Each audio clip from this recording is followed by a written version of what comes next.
Bonjour et bienvenue sur Polysoutien, le podcast qui prend soin de vos amours. Cet épisode est un peu spécial, car nous allons revenir au tout premier podcast que j'ai enregistré.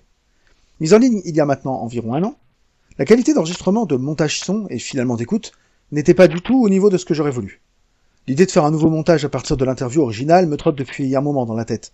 Mais je trouvais dommage de ne pas en profiter pour l'améliorer plus encore. C'est dans ce contexte que je vous présente aujourd'hui cet entretien de Florian, un papa qui vit sa non-exclusivité en toute fluidité, dans un entretien qui va donc se dérouler en 2 parties. La première partie sera le nouveau montage de l'ancien entretien, puis viendra ensuite celui enregistré 1 an plus tard, où Florian reviendra sur l'année écoulée. Ce sera également l'occasion pour lui de répondre à nouveau aux questions de fin de podcast qui n'existaient pas sous la même forme à l'époque, afin de voir son évolution après tout ce temps. Si vous voulez soutenir ce podcast, vous pouvez faire un don sur mon compte Patreon. Vous pouvez également me suivre sur mes réseaux sociaux. Tous les liens sont en description. Je laisse maintenant la place à Florian. Restez à l'écoute. Bonjour, nous sommes donc avec Florian, qui me fait le plaisir de me recevoir. Avec plaisir. Est-ce que tu peux commencer par te présenter, tout simplement?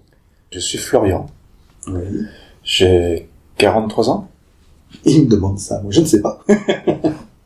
Je suis père seul de 2 enfants. Mm-hmm. Alors, est-ce que tu te souviens de ton premier émoi amoureux? Si c'est pas le cas, tu peux me raconter tout simplement le plus vieux qui te vient en tête. Alors, je pense que ça remonte à la dernière année de maternelle. Mm-hmm. Et j'ai un souvenir assez précis. Et en fait, il y avait 2 filles. Donc finalement, mon premier émoi amoureux est un émoi Non exclusif. non exclusif, voilà. La première expérience polie. Et on était au périscolaire tous les 3. Mm.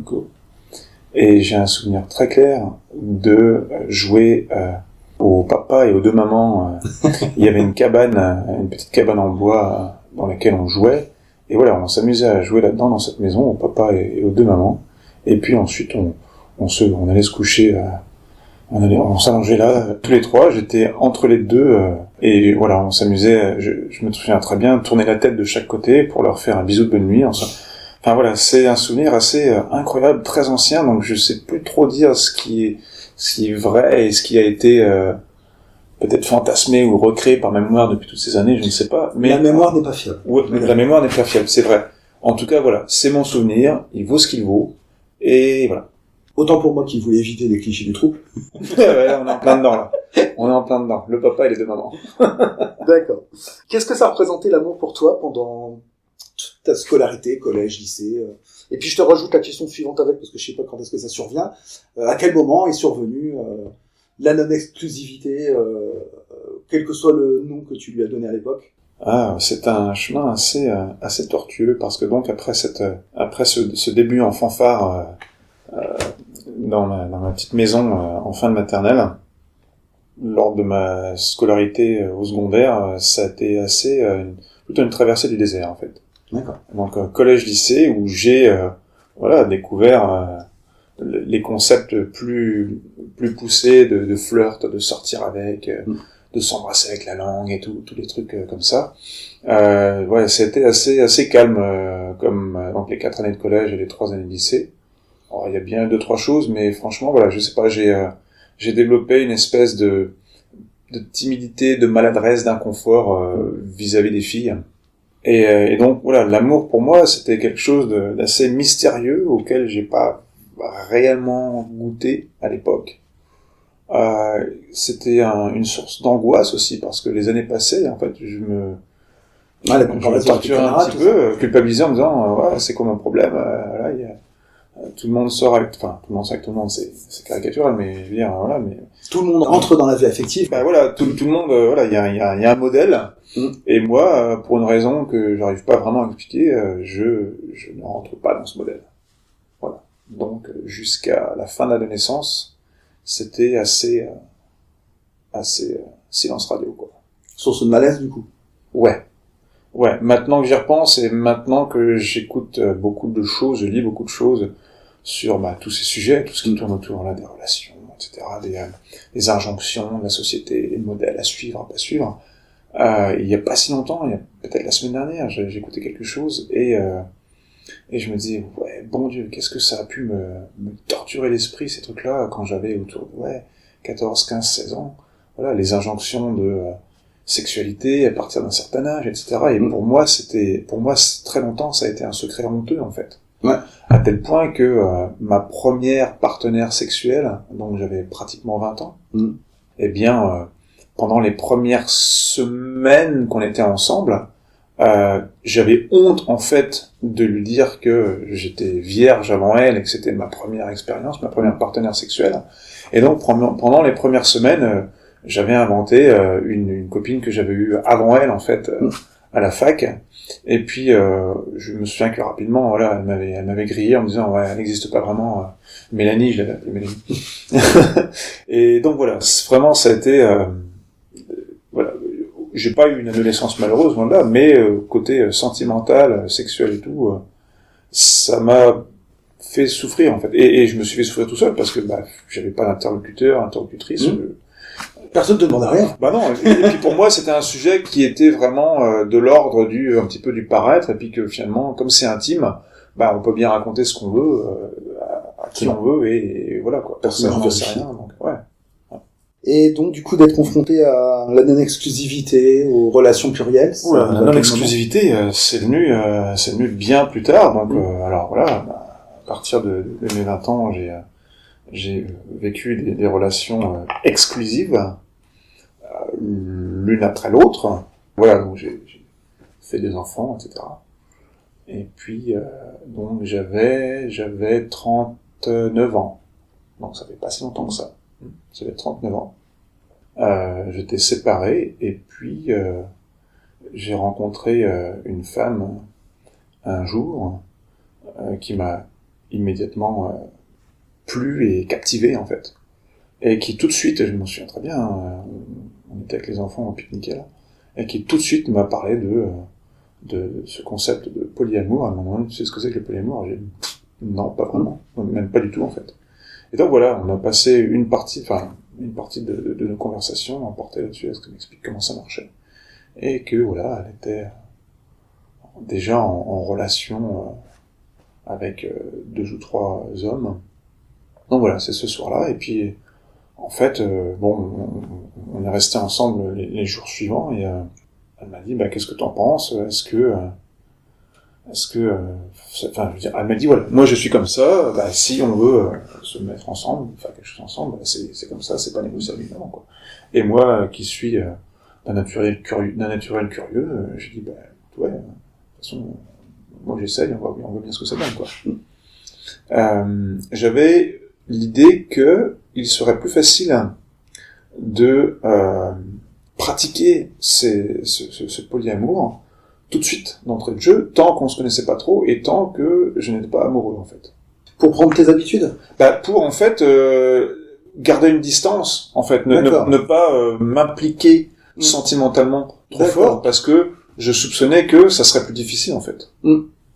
Puis peut-être avoir la possibilité de tout arrêter si tu sentais que ça n'allait pas. Oui, aussi, bien sûr. Ouais. Et en fait, elle, au contraire, son idée, c'était que si on veut faire ça vraiment bien, parce que c'était aussi, elle était déjà pratiquante en quelque sorte, mais débutante, donc c'était nouveau pour elle. Et puis de toute façon, ces 2 ou 3 relations étaient sur le déclin, en fait. Elles étaient, d'accord. Pour ainsi dire, moribondes, en fait. Et donc elle m'a dit, non, au contraire, je préfère qu'on se connaisse vraiment très bien et tout, qu'on prenne le temps de se découvrir avant de se lancer dans l'aventure, parce que elle considérait que c'était c'était un cheminement, une aventure dans laquelle on se lançait à 2 et vraiment en conscience, en connaissance, et voilà, c'est ce qui s'est passé. Donc petit à petit, on a commencé à construire un couple, on va dire, de fait exclusif. Alors, on est un couple à distance, on est séparés par 800 km, donc c'est pas un couple tout à fait ordinaire. Et voilà, ça a duré pratiquement 1 an. Donc 1 an d'exclusivité. 1 an d'exclusivité, mais d'exclusivité. De fait, en fait. De fait, mais Voilà. mais de découverte, d'ouverture très très très progressive. Elle avait déjà une certaine culture sur les réseaux, etc. Elle avait déjà connaissance de certains groupes qui existaient, certains événements qui se produisaient. Et donc on a commencé à s'inscrire, à participer à des événements qui tournaient autour et des relations multiples et du sexpo, sexualité positive, mais vraiment de façon très très très graduelle, prudente, où on s'écoutait et l'un l'autre et nous-mêmes, bien sûr. Et puis voilà, on a fait notre petit chemin vraiment ensemble et en pleine en pleine conscience et en prenant soin l'un de l'autre au maximum. Alors ça n'a pas été parfait tout le monde, bien sûr. Il y a et il y aura encore, bien sûr, des écueils. Mais quand on regarde en arrière maintenant, ça va faire 4 ans bientôt. Quand on regarde en arrière, on a fait un sacré chemin en si peu de temps, en fait, parce que 4 ans, c'est pas grand-chose. Mais quand on voit tout ce qu'on a vécu tous les deux au cours de ces 4 ans, on est plutôt positivement impressionné, quoi. Et chaque étape n'a fait que nous renforcer et nous rapprocher. Et vous vous voyez souvent, du coup, comme vous êtes à 800 km l'un de l'autre? Ça dépend des possibilités du calendrier, des événements, de ce qu'on a envie de faire, de comment chacune se sent. Bon, on a chacune 2 enfants qu'on élève seuls, donc c'est pas rien, ça demande une logistique, une organisation pour se voir, des enfants qui grandissent aussi, donc ça va avec certaines problématiques. Donc je dirais, pour faire simple, qu'on se voit en moyenne 1 fois par mois. Ça peut, là par exemple, on s'est vu le week-end dernier et on va se revoir ce week-end. Et puis parfois, juste avant, on était resté peut-être 1 mois et demi sans se voir. Donc voilà, en moyenne 1 fois par mois. Je vais revenir un instant en arrière. Donc tu as eu toute une période d'exclusivité dans laquelle tu as eu des enfants. Oui. Tu as vécu maritalement ou pas? Non, je n'ai pas vécu maritalement. Et du coup, pas eu de souci avec la maman par rapport à la non-exclusivité. Enfin, si elle est au courant, elle est peut-être pas. Je ne sais pas trop de quoi elle est au courant, parce que je ne m'en cache pas vraiment auprès de mes enfants. Dans leur tête, il y a mon amoureuse principale, mais que ce soit pour moi-même, quand je reçois d'autres personnes, d'autres amis et amies, que ce soit pour moi-même et pour eux aussi, dans leurs premiers émois amoureux à l'école, d'entrée de jeu, j'ai décidé que je les élèverais pas dans des notions traditionnelles de couple hétéro, exclusif, etc. Donc mes enfants, ils grandissent, ils sont aussi au contact des gens que je côtoie, quelle que soit l'orientation sexuelle, quelle que soit l'identité de genre. Enfin, j'ai un ensemble d'amis au sens large de tous horizons, et donc ils évoluent. Alors pas directement, mais j'essaie de leur transmettre cette notion-là que c'est ok d'avoir 1, 2, 3 amoureuses ou amoureux, peu importe. Et quand on parle de leurs petites amoureuses à l'école, j'ajoute aussi que ça peut être un amoureux et c'est très bien comme ça, quoi. Ils te posent des questions d'eux-mêmes, au-delà de ce que toi tu peux leur dire? Pas vraiment. Pas vraiment, je pense. Ils sont jeunes, peut-être, j'ai oublié si tu as dit. Ils sont jeunes, ils ont 7 et 9 ans. D'accord, oui. En général, c'est peut-être plus jeune, ils auraient été plus curieux, mais bon, moi c'est pareil, c'est 4 ans, encore une fois, c'est finalement pas une longue expérience, donc c'est encore pour moi une découverte en fait. Et puis peut-être qu'en grandissant, ils seront encore moins ouvertement curieux, mais voilà, j'essaie dès qu'on en a l'occasion, de leur en parler, quoi. Je leur dis que tiens, il y a telle personne qui va venir ce week-end, alors selon que la personne dort avec moi ou non, parce que c'est pas une obligation, je leur explique et puis d'accord. Du coup, pour en revenir à leur mère, forcément, je pars du principe qu'ils racontent des choses à leur mère, ils racontent ce qu'ils veulent, j'ai rien à cacher véritablement. Mais en même temps, je sais pas quel sérieux, déjà ce que elle peut entendre de leur part, et quel sérieux elle peut y accorder. Est-ce que t'as l'impression que ton entrée donc, par le pied de cette relation, dans la non-exclusivité, est-ce que t'as l'impression que ça t'a apporté quelque chose dans ta vie? Est-ce que ça a bouleversé ta vision de l'amour, etc. Ouais, ça a bouleversé, et ça continue de bouleverser beaucoup de choses dans ma vision des relations hommes-femmes, parce que je suis principalement dans des relations hétéros. Ça a aussi rendu une partie de ma vie beaucoup plus légère, parce que dans mes relations précédentes, donc exclusives, et surtout 2 relations longues que j'ai vécues l'une après l'autre, avec des personnes de type assez possessive. Et donc dès lors que je côtoyait ou rencontrait de nouvelles personnes, femmes, ça posait problème. Et ça a été la source d'un certain nombre de crises et d'épisodes difficiles. Et ce qui faisait que, ça pouvait être des relations professionnelles, par exemple, hein, des rencontres pour diverses raisons. Et ce qui faisait que, tout simplement, je passais en mode clandestin, quoi. Hein, et je parle pas du tout d'adultère, hein, je parle juste tout simplement d'être en contact avec des personnes et pourquoi ça pose problème avec des femmes et pas de problème avec des hommes. Je peux rencontrer autant de nouvelles personnes hommes que je veux, ça pose aucun souci. Il y avait une absurdité là-dedans, quoi. Mais en même temps, j'imaginais pas que autre chose puisse être possible. Oui, en fait, j'y pensais pas vraiment. Moi, j'étais là-dedans. C'est la norme, quoi. Voilà, c'était mon modèle. Et au final, j'étais pas malheureux non plus, hein. Mais je considérais que ça faisait partie du jeu aussi, quoi. Que, face à telle situation, je m'adapte et donc je passe en mode furtif, quoi. Voilà.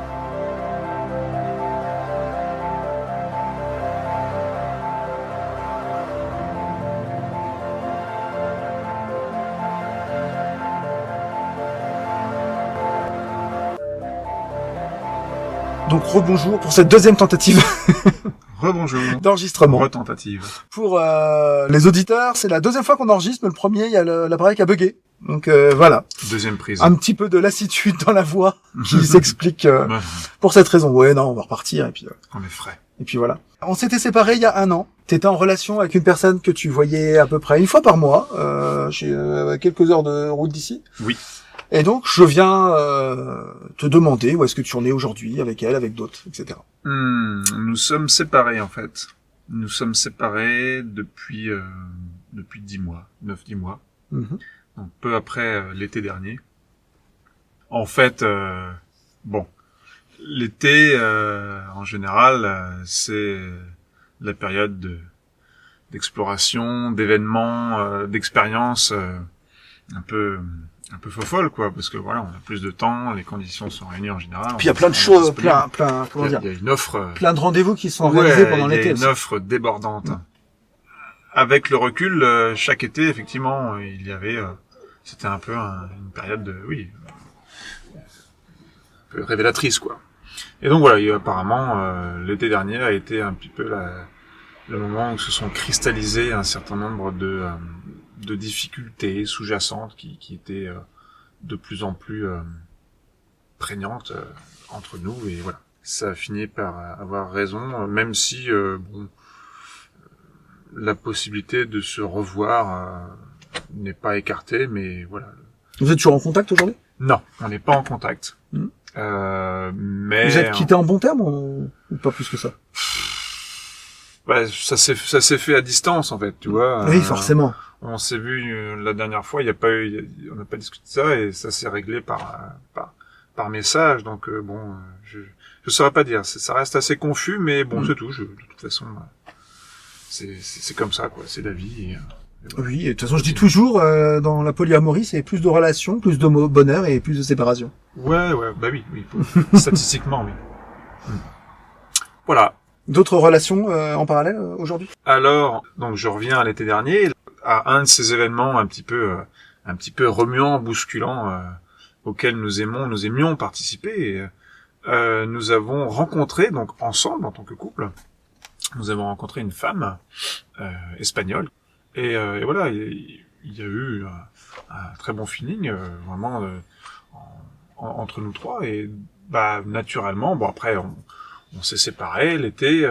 Chacun a vaqué à ses petites occupations de l'été. Et puis moi, j'ai rapidement eu pour projet d'aller rendre visite à cette personne en Espagne à la première occasion. C'est au moment où on s'est séparés, donc je dis tiens, je vais la voir, est-ce que tu veux malgré tout venir avec moi et tout. Bon, ça a été non, donc finalement je suis allé la voir tout seul. Pourquoi? Parce que voilà, j'avais fait cette rencontre qui le projet était acté. Voilà, le projet était acté. Oui, mais le projet était acté, mais n'était pas non plus forcément obligatoire, hein. Mais voilà, j'avais cette curiosité, une personne étrangère, et donc ça me donnait l'occasion de partir à l'aventure tout seul, et puis d'aller voir un petit peu ce que cette nouvelle rencontre pouvait m'apporter. Sans attente, hein, tu vois, j'y suis allé avec mon véhicule, pas en avion. Faut savoir que par la route, c'est 15 heures de route. Ouais. Donc, mais je me disais, au moins, je suis autonome. Si ça se passe pas super, je serais libre d'aller me promener ailleurs, de rentrer chez moi, plutôt que d'être tenu par un horaire d'avion et à respecter et d'être coincé sur place, quoi. Donc voilà. Et puis finalement, voilà, ça s'est très bien passé. On s'est très bien entendu. Et aujourd'hui, donc depuis maintenant, ça fait 8 mois, je dirais, nous avons une relation forte et qui progresse, et nous nous voyons, malgré la distance, à nouveau, en moyenne 1 fois par mois. Voilà, donc c'est plus elle, de par notre train de vie, c'est plus elle qui est disponible pour venir me voir. Alors elle est plus sage, elle vient en avion, elle est plus sage, elle est plus raisonnable. Elle vient en avion, et voilà. Et du coup, moi, de mon côté, j'apprends avec, rigueur et assiduité à l'espagnol, parce que j'ai aussi une passion pour les langues étrangères en général. Donc dès lors que je rencontre quelqu'un ou que je vais visiter un pays qui me plaît, je m'intéresse à la langue, et puis voilà. On va donc passer aux questions rituelles de fin de podcast, pardon. Je vais commencer par te demander qu'est-ce que t'as apporté la polyamorie dans ta vie? Un espèce de soulagement, plus de légèreté dans mes rapports humains au sens large. C'est-à-dire que pendant toute la période de ma vie où j'ai vécu en relation avec un S, relation monogame, classique, traditionnelle, eh bien, il y avait toujours cette limite, en fait, entre, je suis avec cette femme, et tous les autres liens que je peux entretenir avec d'autres femmes, étant hétérosexuel, eh bien, pouvaient, en tout cas, et c'est pas juste une théorie, je l'ai vécu à plusieurs reprises, générer des petits problèmes, des tensions, voire même des grosses crises, en fait, qu'on appelle communément la jalousie. Tout le monde connaît le problème. Aujourd'hui, c'est une problématique qui est totalement sortie de ma vie. C'est-à-dire, ça n'occupe plus mes pensées et tout, et ça, c'est vraiment, vraiment très appréciable. Et une autre conséquence de ça, c'est que mes rapports avec les femmes, et que je rencontre de façon régulière, mais je parle du moindre rapport anodin, sans forcément embrayer sur une relation, sont beaucoup plus simples, beaucoup plus... Il y a pas de malentendu, en fait. Il y a pas de danger, ou de me dire attention, que je fasse attention à ce que je dise, ou est-ce que je peux être vu avec cette personne parce qu'après ça peut être mal interprété vis-à-vis de ma compagne, etc. Voilà, tout ça a disparu de ma vie depuis quelques années maintenant. C'est très appréciable. C'est reposant. Ouais, c'est reposant. Et donc la question finale, est-ce que tu pourrais me donner ta définition personnelle du polyamour, polyamorie, ou quelques expressions que tu utilises couramment? Voilà, ma définition. Alors, c'est pas une définition vraiment. J'ai un petit problème avec les définitions, les étiquettes, parce que c'est souvent réducteur, et ça colle difficilement à la réalité. C'est pour ça que je pose cette question de la définition personnelle. Parce que justement, elle colle à la personne. C'est ça l'intérêt.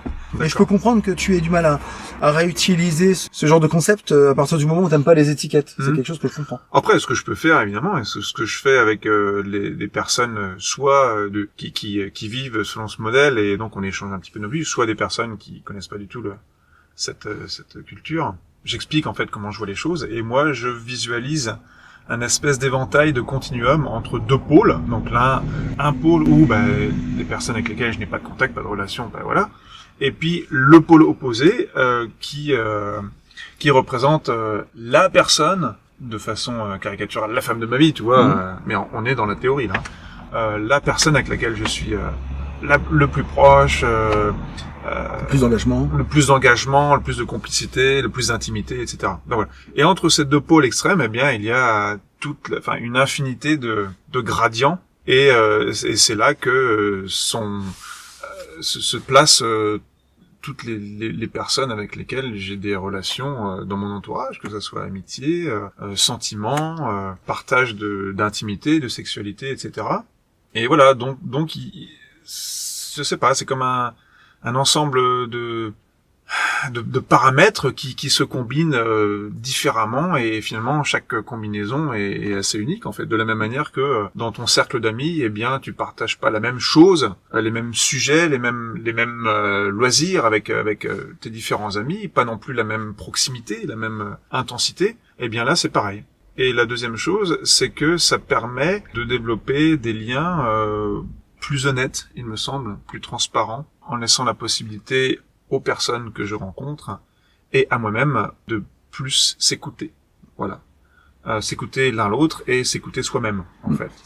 Et dès lors que, voilà, je rencontre une personne pour laquelle, bon, il y a quand même une certaine attirance et une rencontre qui pourrait potentiellement donner lieu à une relation naissante, eh bien, aussitôt, ou quasiment aussitôt, j'explique le modèle de vie qui est le mien, et avec le plus de transparence possible, et en répondant à toutes les questions, et en même proposant certaines lectures que je pense, pour les personnes qui sont intéressées. Bon, effectivement, parfois tu rencontres une femme, et puis tu lui expliques ça, et puis bon, en gros, elle se barre en courant, quoi. Ça arrive aussi. Mais sinon, dernièrement, il y a quelques mois, j'ai rencontré une personne près de chez moi, et voilà, je lui explique, voilà, on est bien ensemble et tout, est-ce que tu veux qu'on se voit plus? Mais voilà, moi je vis comme ça, etc. Donc ça permet aussi de ne pas générer des attentes, des non-dits chez cette personne, quoi. Donc voilà, et bon, elle a été curieuse au départ, elle était vraiment un petit peu, enflammée par cette liberté que je dégageais. Et puis finalement, quand elle a commencé à être confrontée à des situations plus réelles, elle s'est rendue compte que oui, c'était quand même difficile à gérer, et que ça s'improvise pas, ça demande un certain travail, quoi, son expérience. Donc finalement, je dis, y a pas de souci, je veux pas te faire miroiter n'importe quoi et tout. Voilà, on est dans le réel, dans la vérité. Du coup, depuis, on a fait marche arrière, en fait. De se repasser à une amitié. Ouais, je sais pas comment. Encore une fois, je pourrais pas qualifier amitié, c'est pareil. Comment tu définis l'amitié, c'est pas évident. C'est pas faux. Mais en tout cas, voilà, elle m'a dit qu'effectivement, elle avait des attentes, elle avait une envie qu'on se voit plus, et finalement, on est revenu un petit peu en marche arrière, quoi. Mais sans amertume, sans colère, sans dispute, rien du tout. Non, moi, elle a vu que t'étais honnête. Ouais, voilà, c'est ça, c'est l'idée, en fait. Dire, tu veux faire ça, ok, tu veux pas, c'est ok aussi, il y a pas de... Après, j'imagine que si je rencontre une personne qui vraiment me fait tilter directement, et que je peux aussi, voilà, tout ce dont je parle là, c'est la théorie, et je suis pas infaillible, et je pourrais totalement imaginer être épris, accro à quelqu'un, et que finalement je ne pas avoir ce détachement et cette sérénité en disant oui, tu veux très bien, tu veux pas non, et voilà, ça peut arriver aussi.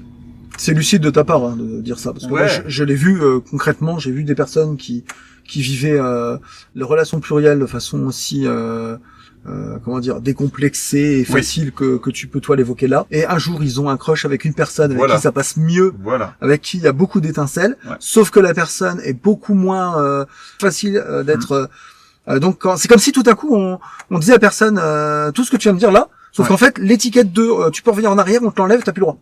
Voilà. Et là, tout d'un coup, la personne, elle se retrouvait vraiment en souffrance, et elle était venue à un café Poly de Reims en le disant, d'ailleurs, en disant, c'est la première fois que je suis confronté à ça, je peux pas arrêter cette relation, mais c'est une souffrance par moment pour tous les deux, et on essaye de travailler tous les deux, et elle aussi, par exemple, vous travaillez pas juste lui, c'était les deux qui avaient besoin de travailler sur cette nouvelle dynamique, en fait. D'accord. Et je crois que c'est un peu la particularité de la polyamorie, c'est que à tout moment, ça peut se réinventer, en fait. Ouais. On a une nouvelle rencontre qui a un fonctionnement un peu différent. Tac, on rebascule tout. Oui, parce que ça te confère une certaine flexibilité dans tes modes de relation. Donc, effectivement, ça se construit et ça se réinvente permanence, on peut dire. Et puis, tout en ayant cette flexibilité, si tu prends des habitudes avec, allez, je vais utiliser le terme de polycule, même si, bon, là, en ce moment, tu n'as pas évoqué le fait d'avoir plusieurs relations, t'en as surtout évoqué une. Si tu te retrouves avec des habitudes qui commencent à avoir un bon fonctionnement, par exemple, avec 2 relations ou 3 relations, donc vous êtes 3, vous êtes 4, il y a une bonne dynamique, il n'y a pas de tension, tout va bien, et là, tu as une nouvelle personne qui arrive. Pas forcément près de toi d'ailleurs, ça peut être l'une des autres. L'une de tes métas qui se met avec quelqu'un. et qui vient un petit peu qui arrive avec son grain de sel parce que en fait moi ce fonctionnement-là il me convient pas. Ça rechange l'organisation de tout le monde parce que il y en a une qui a aussi son mot à dire à partir du moment où elle entre dans une relation. Elle peut pas se faire imposer des règles qui ont été préétablies, il faut qu'elle les accepte. Si on lui impose, c'est une difficulté aussi. Ouais, mais ça c'est aussi valable dans tout rassemblement humain. Ça peut être valable dans une bande d'amis où t'as un nouveau qui arrive et qui sème la merde. Donc, les dynamiques qui fonctionnaient avant sont transformées. Donc effectivement, il faut faire preuve de prudence et d'humilité quand on... Voilà, j'ai bien conscience que je tiens un discours un peu idéal parce qu'en ce moment ça se passe bien pour moi, etc. Et puis que comme tu l'as dit, j'ai cette relation de fait unique, principale, mais en même temps, ça me donne la possibilité de continuer à avoir des amis femmes proches avec lesquelles il peut y avoir de la complicité, de l'intimité, même de la sexualité, et du moment que y a pas de surprise. Je veux dire, les règles, les besoins de moi-même et de mon amoureuse, on les a échangés, on se connaît, et du moment que ces besoins sont respectés par l'un à l'autre, eh bien, il y a quand même une grande marge de liberté. Et ça c'est appréciable. D'accord. Et du coup, tes enfants, ils la connaissent, cette nouvelle relation? Oui. Oui, elle est déjà venue chez nous plusieurs fois, et en plus, elle personnellement n'a pas d'enfant et n'en aura pas, mais elle a une excellente relation avec mes enfants, et donc voilà, ça se passe à merveille, quoi. Et donc mes enfants, de toute façon, moi je leur ai toujours expliqué que on peut avoir plusieurs copines, amoureuses, amoureux, comme eux à l'école parfois reviennent en disant j'ai 2, 3, 4 amoureuses. Voilà, papa aussi il est grand, et voilà, c'est comme ça. Eh merci pour tes réponses. Avec plaisir. Puis dans un an.